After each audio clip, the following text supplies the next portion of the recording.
경제부총리 원내대표 등 이력이 화려하십니다. 그런데 이 시기에 왜 당대표의 출마를 결심하셨습니까? 제가 정치를 시작한 것이 17대 국회 때, 그러니까 노무현 정부의 경제부총리를 마치고 바로 이제 국회에 들어왔죠. 벌써 14년이 됐네요. 그런데 초선 때는 사실 정치를 잘 몰랐고요.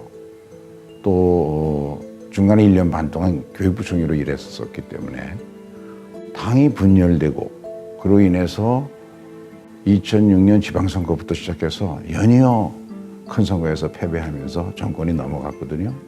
그것이 결국은 노무현 대통령의 죽음에까지 이르게 했다 하는 것이 제가 지금까지 정치하면서 내가 그때 좀 더 잘했어야 되는데 하는 자책감과 회한이 정치하면서 계속 제 머릿속에 떠나지를 않고 있습니다. 문재인 정부 임기가 4년이 남았는데 저는 어차피 문재인 정부 국정운영 5개년 계획을 설계했기 때문에 문재인 정부와 정치적인 생명을 같이 할 수밖에 없다라는 생각을 갖고 있습니다.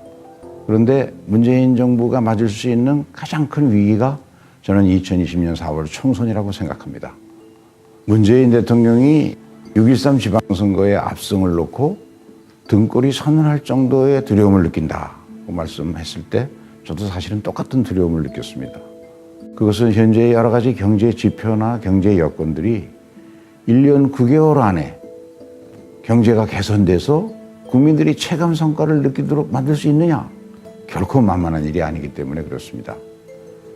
그런 점에서 우리 당 안에서 정부에서 30여 년, 또 청와대에서 또 당의 여러 가지 중요한 직책을 맡으면서 많은 개혁 과제들 해본 경험이 있는 저 같은 사람이 가만히 있을 수 없다. 내 모든 것을 던져서라도 우리 당을 유능한 경제정당으로 만들어서 그래서 국민들이 민주당이 경제도 잘하는구나 하고 좀 느낄 수 있도록 그렇게 해서 선거를 치러야만 2020년 4월 총선에서 우리가 150석을 넘어 180석까지 바라볼 수 있도록 해야 되고 그러면 문재인 정부가 안정될 것이고 차기 정권 창출의 동력도 만들어낼 수 있을 것이다.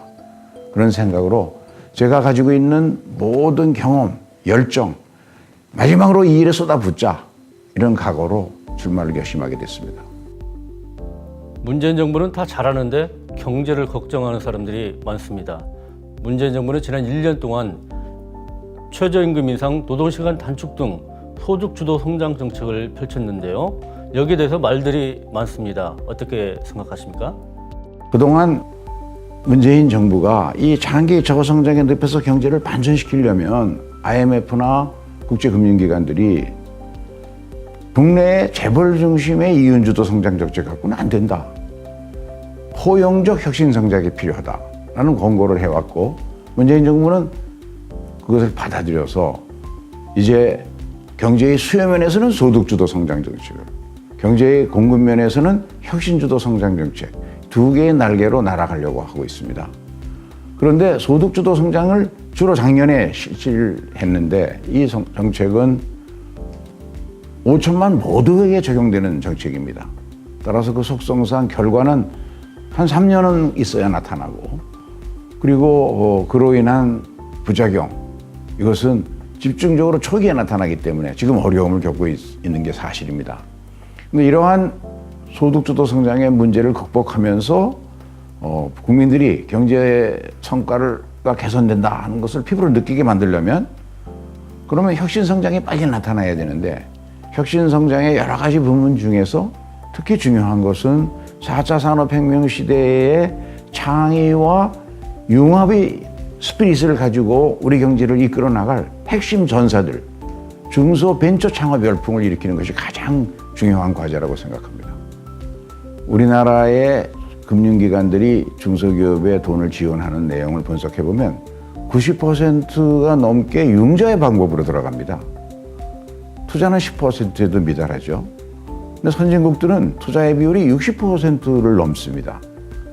그래서 전문 금융기관들이 유망 중소기업을 자기 리스크 테이킹 하에 골라서 거기에 투자해서 기업 가치가 커지면 거기서 많은 수익을 얻는 이것을 주된 수입원으로 삼는 것이 금융계의 큰 변화인데 우리 금융이 이걸 따라가지 못하고 있어서 융자에서 투자로라는 슬로건을 가지고 금융개혁이 빨리 이루어져야 한다고 생각합니다.